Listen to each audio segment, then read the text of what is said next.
प्यारे साथियों, मैं श्री राम अध्ययन मंत्र आपके यूट्यूब चैनल पे स्वागत करता हूँ। तो साथियों, सूरदास का एक वीडियो मैं डाल चुका हूँ जिसमें सूरदास का कवि परिचय मैं बता चुका हूँ। संवत यहाँ पे दिया गया, आपको स्क्रीन पे दिख रहा होगा कि संवत 1540 और निधन ऐसे 1620 दे रखा है, लेकिन मैंने ये करवा दिया है कि 1478 ईस्वी में तो इनका जन्म हुआ था और 1583 में निधन हुआ था। बस दो बातों में मतभेद है कि सूरदास जन्मांध थे और आयु की मध्य अवस्था में आकर जन्मांध अंधे हुए थे। और दूसरा ये कि उनका जन्म स्थान है, जैसे कुछ विद्वान कहते हैं आगरा और मथुरा के बीच रोनकता नामक ग्राम में हुआ, और कुछ कहते हैं कि भाई दिल्ली के निकट से ही नामक ग्राम में हुआ था, ऐसा कुछ है। और इसका वीडियो डाल चुका हूँ तो आप उसमें पढ़ लेना। और अब सीधे चलते हैं पदों की ओर।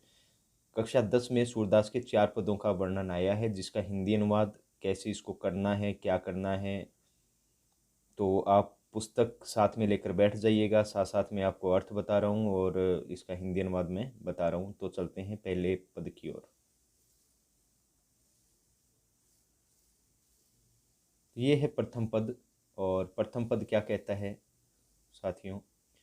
प्रथम पद है कि अब देखो, सीधी सी बात है कि जो सूरदास ने सूरसागर जो रचना लिखी है उसके अंदर भ्रमर गीत सार है। भ्रमर गीत सार का मतलब ये है कि एक बार क्या हुआ था कि गोपियाँ जब श्री कृष्ण मथुरा चले जाते हैं तो अ, तो जो गोपियाँ होती है वो उनकी विरह व्यथा में जलती रहती हैं, और उन्हीं को शांत करने के लिए जब श्री कृष्ण किसको भेजते हैं, उद्धव को, तो उद्धव वहाँ जाते हैं। तो उद्धव उन्हें योग का संदेश, ज्ञान का संदेश देना चाहते हैं। तो गोपियाँ कहती हैं देखिए, योग तो हमें चाहिए नहीं, हमें ज्ञान का संदेश नहीं चाहिए, हमारे लिए तो सब क्या है, श्री कृष्ण ही हैं। तो उन्हीं के बारे में वो सब चर्चा होती है। लेकिन यहाँ पे प्रथम पद की बात करें अपने, तो प्रथम पद में श्री कृष्ण खड़े हैं अपने घर पे, और सामने से एक स्त्री जाती है और उन्हें वो गौरी कहकर पुकारते हैं। और वो गौरी और कोई नहीं, राधा ही स्वयं होती है। और उधर श्याम खड़े होते हैं और दोनों आपस में अपरिचित होते हैं, और दोनों की अपरिचितता की दीवार कृष्ण के पहले बोलने के कारण ही टूटती है। वो इस पद में दर्शाया गया है। तो देखते हैं। सबसे पहले श्री कृष्ण क्या कहते हैं कि बूझत श्याम कौन तू गौरी, कि बूझत मतलब पूछ रहे हैं, श्याम मतलब श्री कृष्ण, कौन तू गौरी, अरे गौरी तुम कौन हो। यहाँ गौरी कौन है? राधा। कि अरे गौरी कौन हो, क्योंकि अभी गौरी इसलिए बोलेंगे क्योंकि दोनों अपरिचित हैं। ठीक है। तो पहली पंक्ति का क्या हो जाएगा कि सूरदास कह रहे हैं कि श्री कृष्ण सामने से जाती हुई स्त्री को कहते हैं कि अरे गौरी को कहते हैं कि अरे गौरी तुम कौन हो, और कहाँ रहती काकी है बेटी, देखी नहीं कबहू बरज खौरी। कहाँ रहती, आप कहाँ पर रहती हैं? काकी है बेटी, ये काकी काका वाली नहीं है। काकी का मतलब है किसकी, बेटी का मतलब बेटी हो जाएगा। देखी नहीं, कभी देखा नहीं है। कभू का मतलब कभी हो जाएगा, देखी नहीं मतलब देखा नहीं है। ब्रज खोरी, खोरी का मतलब गलियों में। ब्रज मतलब ब्रज प्रदेश, जहाँ पे श्री कृष्ण अब रह रहे हैं, गोकुल गांव जहाँ है ब्रज प्रदेश में। तो वो गौरी से कहते हैं कि अरे ये तो बताओ तुम किसकी बेटी हो, अभी पहले तो कभी तुम्हें कहाँ पर तुम रहती हो, किसकी बेटी हो, पहले तो तुम्हें कभी ब्रज की गलियों में नहीं देखा। अपने भी कई बार गांव चले जाते हैं ननियाल में, तो अपने से भी पूछ लेती हैं अरे केंगो है, हैं केंगो टिंगर है। तो अपने बताते हैं जी मैं तो सुना छिम्बियाँ हार यहाँ हार, फिर वो बतावे क्योंकि अपने कभी कभी ननियाल जाते हैं। तो वही बात है। अब ये दो पंक्तियों में श्री कृष्ण का प्रश्न हो गया, और अब राधा जवाब देती है, और व्यंग्य से जवाब देती है गौरी। काहे को, भाई किस लिए, काहे को मतलब किस लिए। हम का मतलब हम हो जाएगा, ब्रजतन मतलब ब्रज प्रदेश की, और आवती मतलब आऊंगी। अब वो क्या कह रही है कि हम क्यों ब्रज प्रदेश की ओर आएंगे, खेलत रहती खेलती रहती हूँ आपनी पोरी, अपनी आपनी मतलब अपनी हो जाएगा, पोरी मतलब हो जाएगा आंगन या दहलीज, आंगन की दहलीज मतलब घर के अंदर ही। तो अब राधा क्या कह रही हैं, गौरी क्या कह रही है, अरे आप ही बताओ हम क्यों ब्रज प्रदेश की ओर आएंगे। भाई तुमने नहीं देखा तो सही बात है, हम क्यों ब्रज प्रदेश की ओर आएंगे। अरे हम तो है ना अपने घर की दहलीज में ही खेलती रहती हैं, हम तो आमने आंगन की ही दहलीज में खेलती रहती हैं, बाहर नहीं जाती हैं।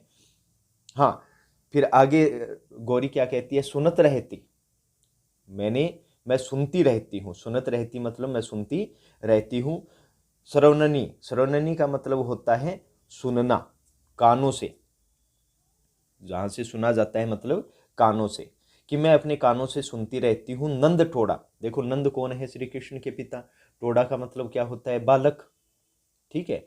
करत मतलब करते रहते हैं, फिरत मतलब फिरना, माखन मतलब मक्खन हो जाएगा, दधी मतलब दही हो जाएगा, चोरी का मतलब चोरी हो जाएगा। फिर आगे गौरी क्या कहती है, अरे मैं तो अपने कानों से सुनती रहती हूँ कि यहाँ कोई नंद का पुत्र कृष्ण है जो क्या करता रहता है, मक्खन और दही की चोरी करता फिरता रहता है। अब ये दो शिकायतें, अब फिर कृष्ण फिर जवाब देते हैं, अरे तुमरो कहा चोरी हमले हैं, खेला तो चलो संग मिली चोरी। फिर श्री कृष्ण जवाब देते हैं, चलो ठीक है, मैं तो दही मक्खन की चोरी करता रहता हूँ, पर तुम ये तो बताओ, तुमरो कहा, तुम्हारा क्या चोरी हमले है, कि हमने तुम्हारा क्या चोरी कर लिया है। इससे अच्छा खेलने चलो, खेलने के लिए चलो, संग मतलब साथ में, मिली मतलब मिलकर, जोड़ी मतलब जोड़ी, कि अरे गौरी तुम तो इतना बता दो हमने तुम्हारा क्या चोरी कर लिया है, इससे अच्छा अपने संग साथ में जोड़ी बनाकर मिलकर खेलने के लिए चलते हैं। फिर आगे आगे सूरदास क्या कह रहे हैं, सूरदास कह रहे हैं गोपियों के माध्यम से नहीं, सूरदास कह रहे हैं कि हमारे प्रभु, यहाँ प्रभु आया, किसके लिए आया है प्रभु, प्रभु आया है श्री कृष्ण के लिए। रसिक मतलब रसपूर्ण बातें करने में, रसिक मतलब रसपूर्ण बातें करने में। शिरोमणि का मतलब क्या होता है, शिरोमणि का मतलब शिरोमणि होता है जिसका अर्थ होता है सबसे आगे का, मतलब जो सबसे खतरनाक हो। जैसे श्री कृष्ण थे, वो क्या थे, चतुर थे, सबसे ऊपर थे। बातनी मतलब बातों से, बुराई मतलब बहका लिया, बुला लियो, गोली दिद्दी। राधिका का मतलब राधा हो जाएगा, भोरी मतलब भोली। तो इस प्रकार सूरदास कह रहे हैं कि हमारे प्रभु श्री कृष्ण जो क्या है, रसपूर्ण बातें करने में चतुर है, सबसे अग्रणी है, आगे हैं। उन्होंने अपनी बातों से भोली राधा को अपनी बातों से बहका लिया, ठीक है। तो अब पूरे का मैं एक बार हिंदी अनुवाद बता देता हूँ कि श्री कृष्ण खड़े हैं और सामने से एक गोरी जा रही है और दोनों अपरिचित है, और श्री कृष्ण के प्रथम जवाब से ही क्या होता है, अपरिचितता की दीवार टूटती है।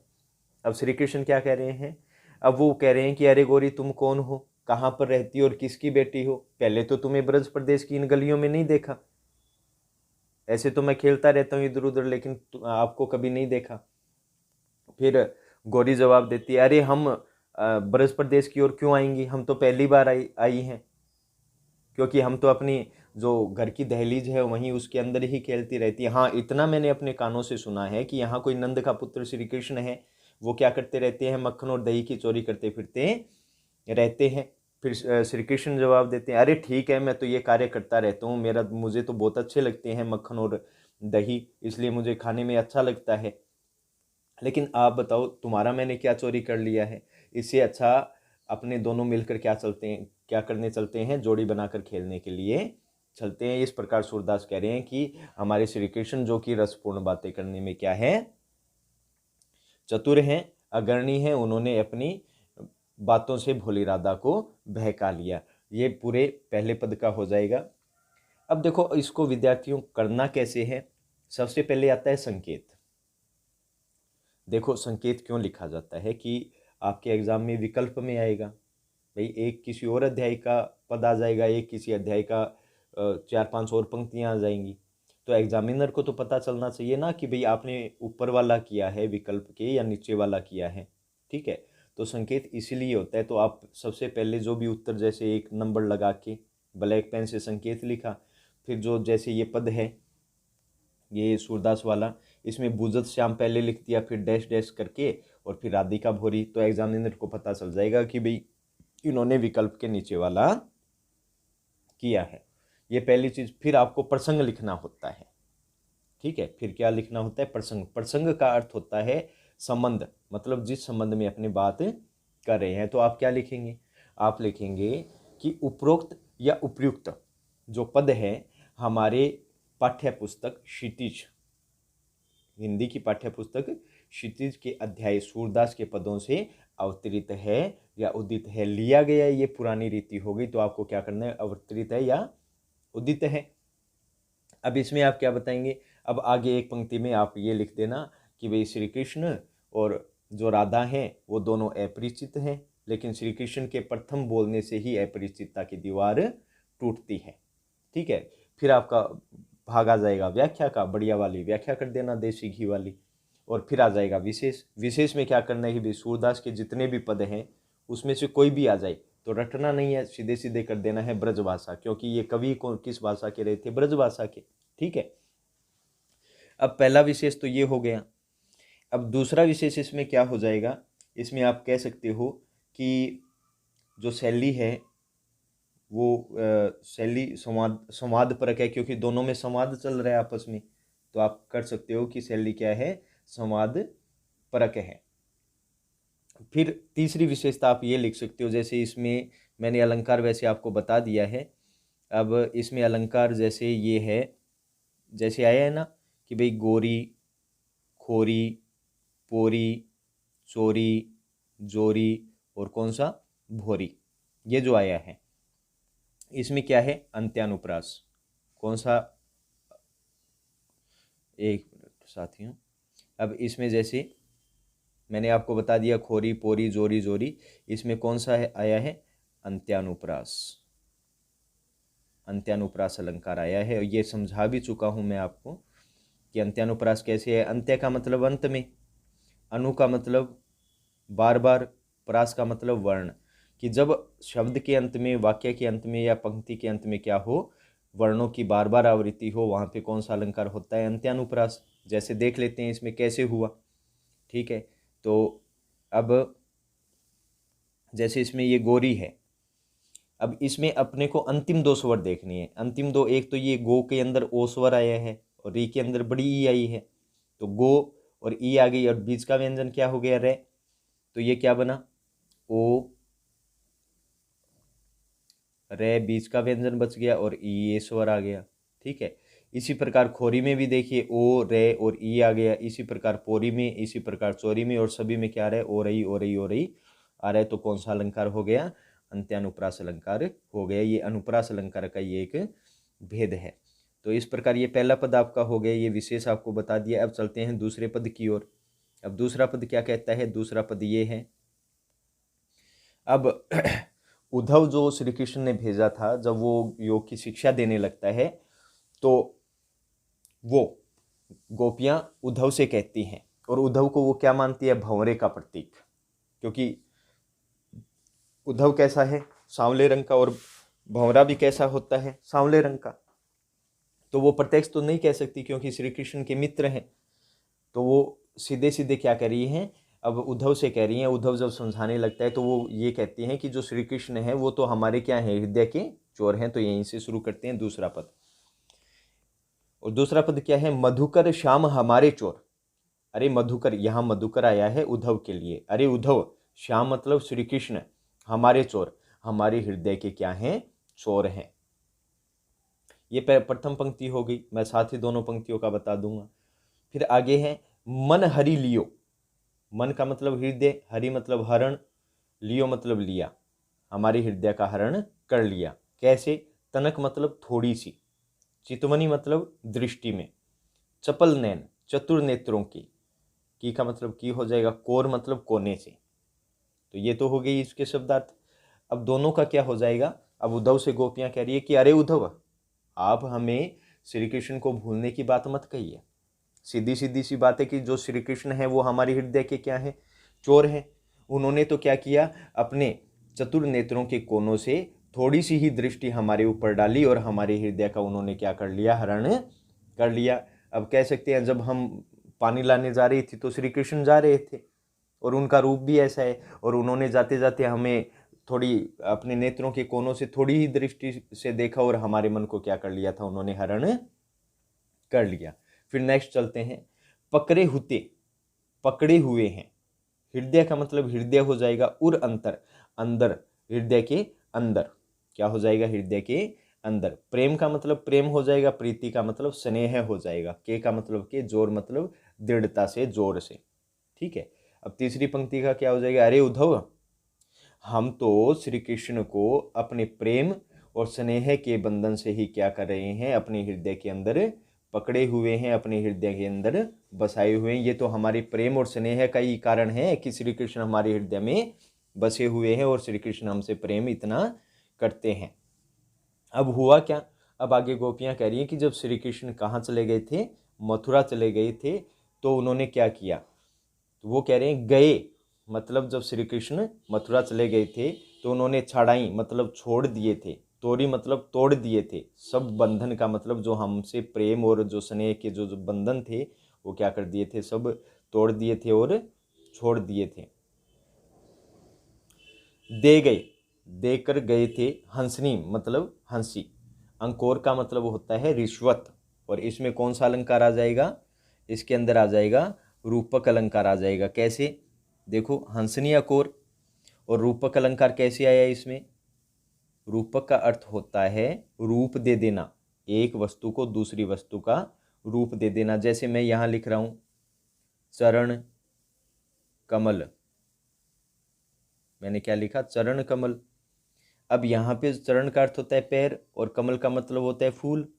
अब चरण, भाई किसी कवि को लगा होगा कि चरण लाल हैं, कोमल हैं, और कमल भी लाल होते हैं और कमल कोमल होते हैं, तो उन्होंने कहा कि आपके चरण रूपी कमल।